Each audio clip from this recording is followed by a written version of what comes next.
series that we started called Conflict. And we're talking about this because, let's be honest, we all get into conflict, right? Conflict is easy to get into. It happens. In fact, Jesus says something. He says, offenses will certainly come. In other words, get ready. You're going to be offended some point in your life. You're going to get into conflict. It's going to happen. It's a part of life. Getting into conflict is easy, but here's the thing. Getting out of it, resolving that conflict, that's hard to do, right? 2 weeks ago, I brought my wife up here, and we acted out a scenario where she called me a name, right? And then I called her a name right back because I was angry, right? And so here we are in this conflict. And what we learned so far, I'm just going to kind of recap what we've talked about in this series, but what we've learned so far is getting into conflict is that we think we have rights. And in a way we do. We have the right to an apology, right? We have the right to be seen as a victim. We have the right to get even. When you get into a conflict with someone, that's what's going through your head, right? Maybe you're not outlining it like I just did, but in reality, you're thinking along those lines. You owe me an apology, right? You're the perpetrator, I'm the victim. You know, you might say something like, you started it, right? And then we think we have the right to get even, right?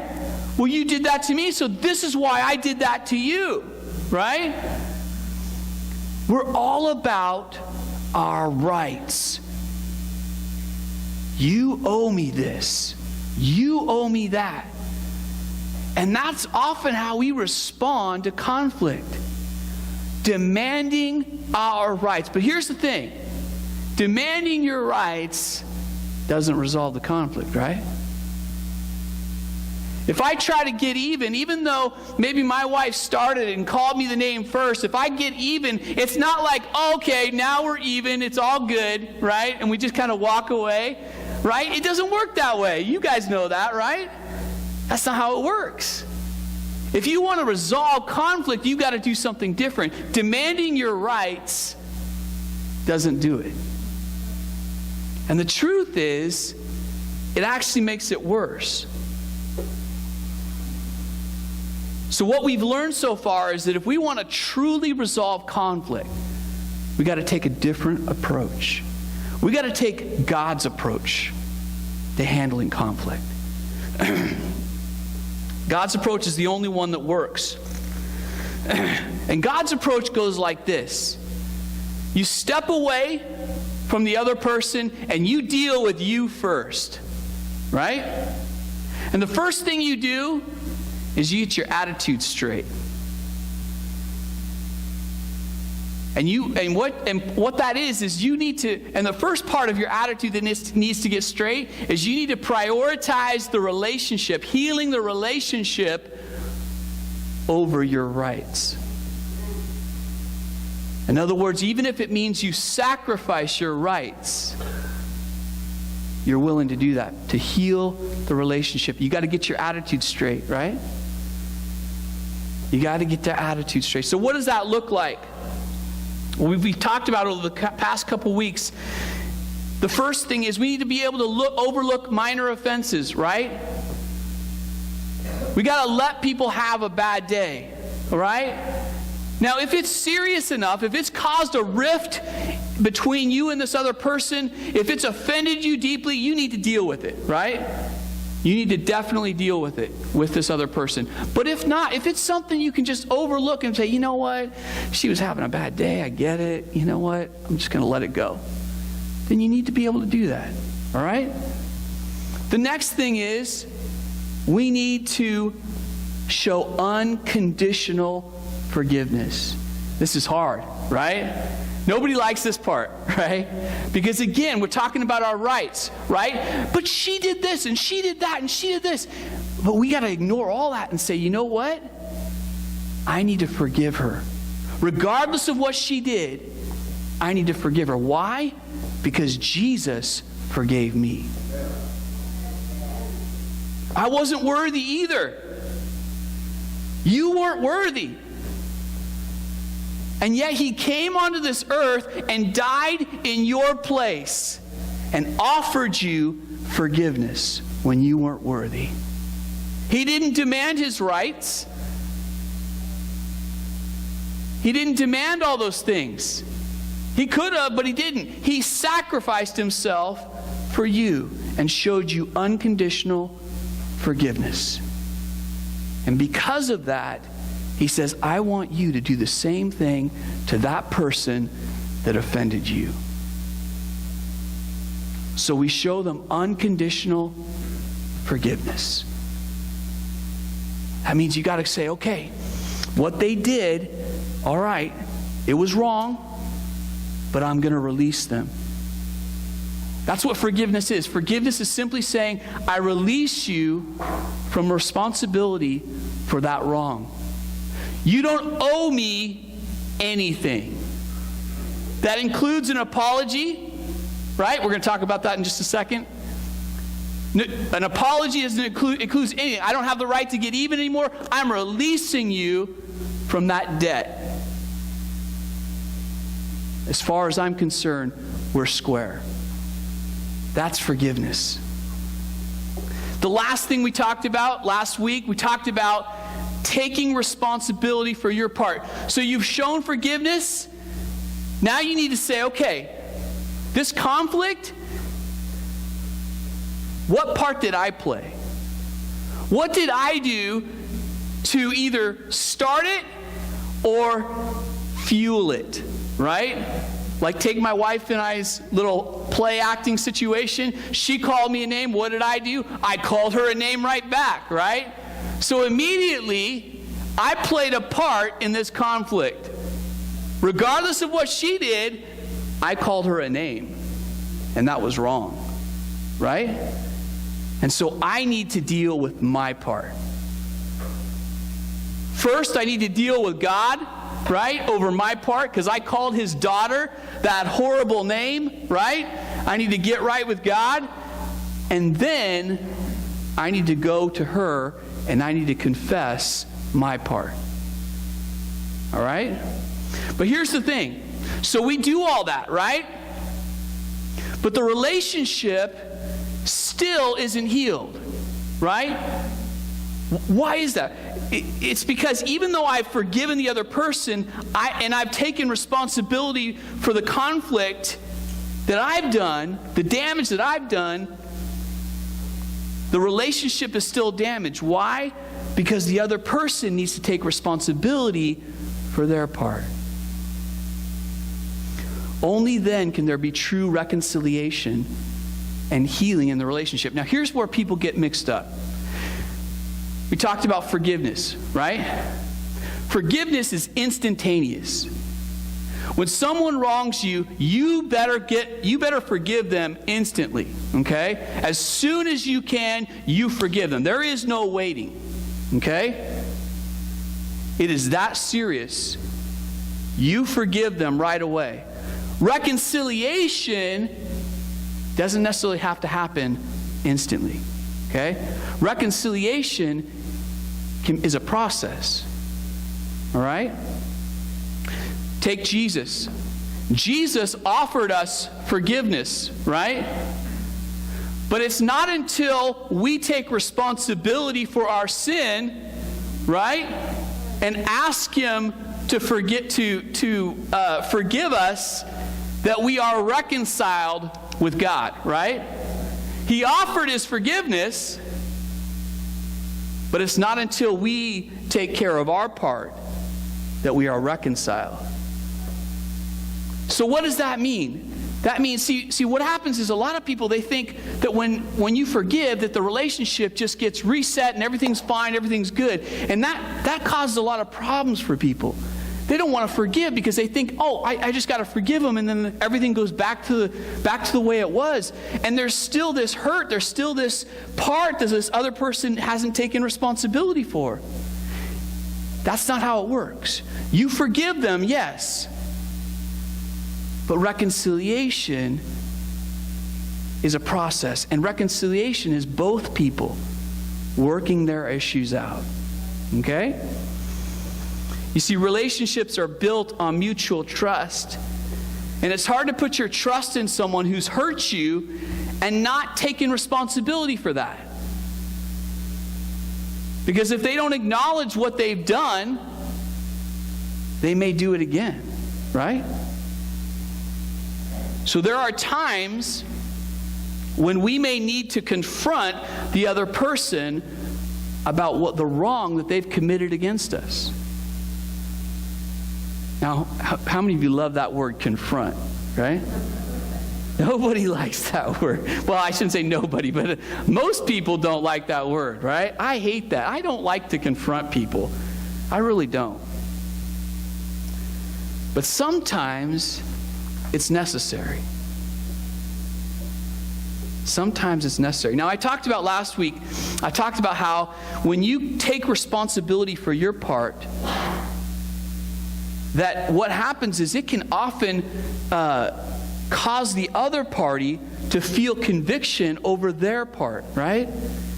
And they'll just naturally be like, you know what, I did some things too, and I'm sorry. You know, and this just naturally that happens. But here's the thing. Sometimes it doesn't. Sometimes they don't. And we need to confront, and we need to say, listen, there's something, that you did something and it hurt me. It bothered me. We need to confront them about it, okay? There's a scripture, and this is what it says. This is how we're supposed to confront people. And it says this: if another believer sins against you, go privately and point out the offense. If the other person listens and confesses it, you have won that person back. So we're going to talk about this idea of confronting. We realize from this scripture and just from life, we know that confronting is necessary. But let me ask you this. Have you ever had someone confront you like this? Let's take the situation between my wife and I. Actually, Kim, could you come up here?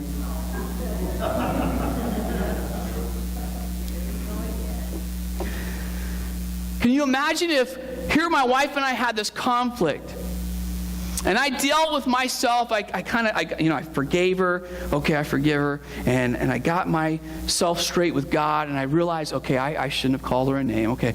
And so I come over and I say, you know, Kim, I'm sorry for calling you that name. That was wrong. And I'm sorry, and I hope that you can forgive me. I just wanted to say, though, that when you called me that name first, you were being a real jerk. And it was wrong. It was wrong, and you shouldn't have done that, and it hurt my feelings really bad. But I forgive you. What do you think? Do you think that worked out well? Do you think I resolved that conflict? No, I just started the whole thing up again, right? Not only did I say that she started it, right? I said she was a jerk. I called her another name.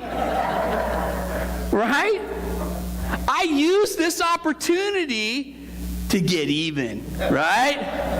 That was my whole goal in confronting her. I was going to get mine in there, right? You know? This is my last jab, right? And that's what... Go ahead and sit down. Thank you, baby. You're not a jerk. I was play acting, I know. But that's what we do sometimes. We think that confronting is all about, getting them, getting something over on them, getting even. We kind of stir it back up again, and that's not why we confront.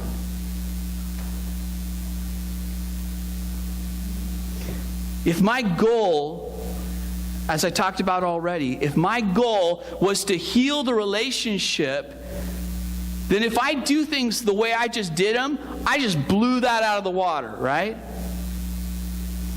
All I did was add more pain and hurt to the conflict. I stirred everything back up. So even though confronting is necessary, it's important that we understand how to confront. How do we confront? And the goal of confrontation is to reconcile, not be right. Okay? The goal is to reconcile, not to be right.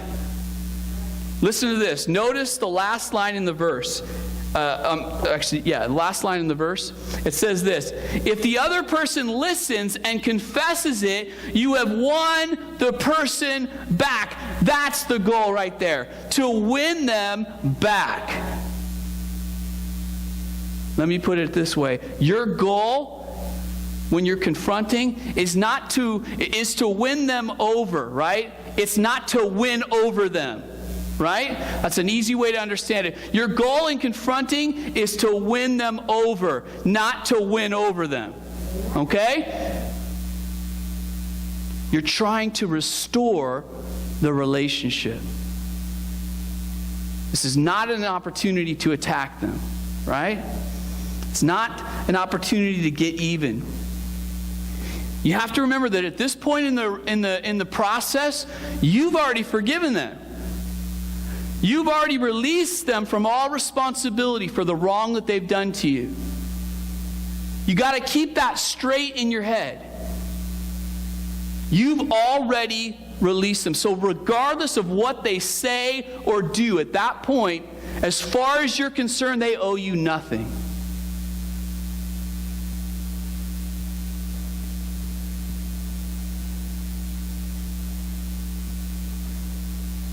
In other words, you've released them from all responsibility. You've released them from owing you your rights, right? Remember we talked about that, the right to an apology. Now I want to stop and I want to talk about that for a second, because here's the thing. From your perspective, from my perspective, right, when I'm confronting, from my perspective, my wife does not owe me an apology. Okay? Because I've released her from all responsibility. As far as I'm concerned, the debt has been paid. Right?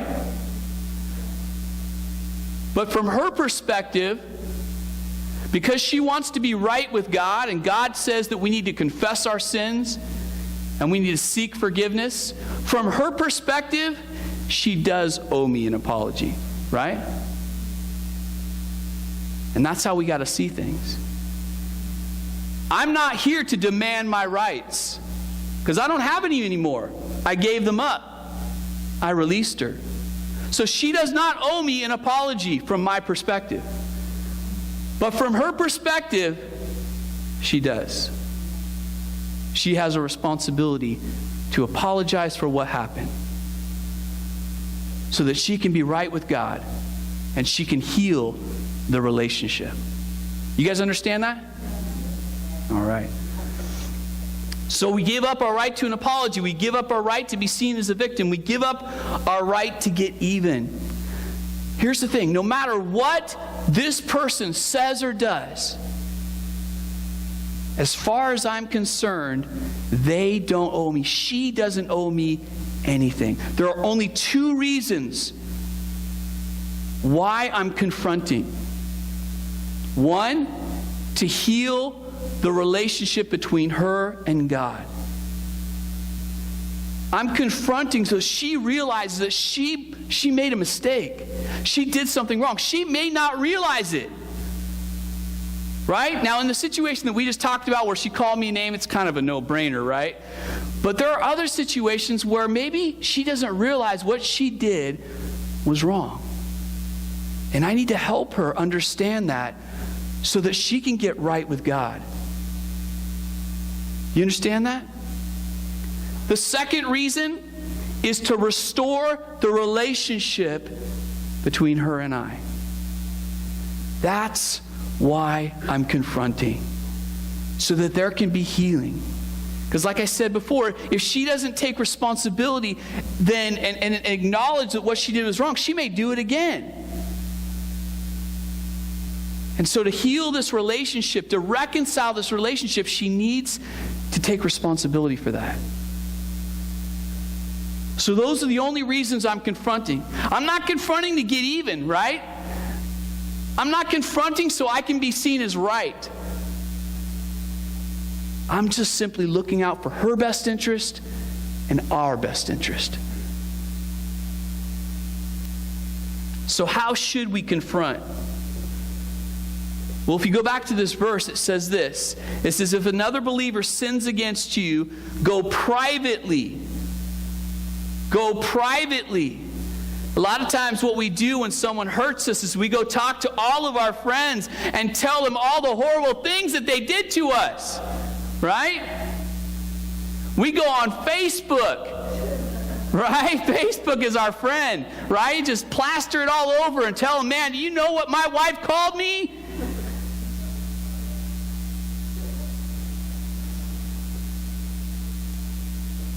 Now, here's the problem with that. Now their mistakes, her mistakes, have been made public. She may not even have realized what she did was wrong. But now, it's all over the place. Everybody knows what she did. Right? This just adds to the hurt and the pain. Do the person the courtesy to go privately and talk with them before you talk to everybody else. Allow them the dignity to acknowledge their mistakes with just you and them and say, man, I'm so sorry. I didn't even realize what I was doing. I didn't realize that hurt you. I am so sorry about that. Instead of going on Facebook, or instead of going calling your sister or calling your best buddy or whatever and talking about how your wife did this or your husband did this or whatever, you know what? Stop. Keep it to yourself. Go to God. Deal with yourself. And then, if you feel like you need to confront, you do it with them privately. This is hard. As a pastor, I've seen it over and over and over again that in the church, we're not good about this. I've experienced it as a pastor. Man, people have barbecue pastor all the time. Okay? They go out to lunch after Sunday service and they have barbecue pastor. You know what pastor did? Oh, man, I can't believe it. You know what he said to me? You know what? And it's like, I didn't even know what I did. Nobody came to me. You know how I hear about it? Through the grapevine. I hear it from like third parties that you're offended or something. And I'm like, what? I didn't even know. I didn't even know. That's not okay. It says go privately. You need to think about the other person and you need to protect them and say, you know what? This is just between me and them. I don't need to talk to anybody else. I need to go to them and deal with this privately. If you're not going to confront them, then you better not be going to anybody else. Because there's no point. You go to them privately and you deal with it one-on-one. The next thing, we need to be clear. If another believer sins against you, go privately and point out the offense. This verse says point out the offense. In other words, we need to clearly define what they did wrong. We can't be vague about it. We can't just assume that they know, because like I said, sometimes we don't know what we did wrong. I may have said something and I didn't even realize that you took it in a way that was offensive and I had no idea. Right? And so I'm just going through my day thinking everything's fine. Right? So if you need to confront, you need to be very specific. Listen, John, or listen, Mary, or listen, Sue, this is what you did. This is why it's wrong. You know what? If you need to, and I encourage this, bring some biblical language, Bible verses that can support what you're saying. But you're not doing it in a condescending way, right? You're not here to tell us, well, the Bible says that you did this and you did that. No, you're just saying, listen, the Bible teaches us that we're not supposed to, or we're supposed to speak words of encouragement. So, Kim, when you called me that name, that wasn't encouraging me. It hurt me. It brought me down, right? We need to be clear. We need to help them understand. What's helpful is when you share the hurt and pain that their actions have caused you. As I just pointed out, in my wife and I situation, I need to say, hey, listen, what you said to me, that wasn't right. It's not right to call somebody a name. The Bible talks about we need to be encouraging. And when you said that, it discouraged me. It hurt me deeply. Now, the reason why we need to share how it hurt us or whatever is because they need to know that they've damaged the relationship. So basically what it does is it brings it out of the academic and into the personal. Right? Because if it's in the academic, you can argue. Oh, well, I didn't mean to say it that way. I didn't, It's kind of, you can argue. But it's kind of hard to argue when someone's saying, what you did hurt me. Right? What are they going to say? No, I didn't. I didn't hurt you. No, you did. I know, right? You hurt me. You hurt me. They need to know that there was hurt there, that there's something that happened in this relationship that's now it's broken. And they need to do something to heal it. Even if they simply say, you know what, I didn't intend that, but I'm sorry for the hurt that it caused you. Even though I didn't intend it to mean that way or to be taken that way, I'm sorry for that hurt. That can bring reconciliation and healing to the relationship. The whole goal of confrontation is to restore the relationship. It's to win them over, not to win over them. Right? You're trying to heal this relationship. So we need to be sure we do it in a loving manner. Let me ask you something. What if we handle conflicts this way?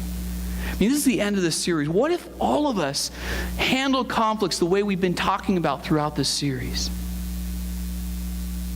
Think about the marriages that would be so much better if we did things this way, if we did it God's way, instead of our way, which is demanding our rights. Think about that for a minute. The next time you get into a conflict, I want you to think about that. What do you want to do? Do you want to bring healing? Do you want to restore the relationship? Or do you want your rights?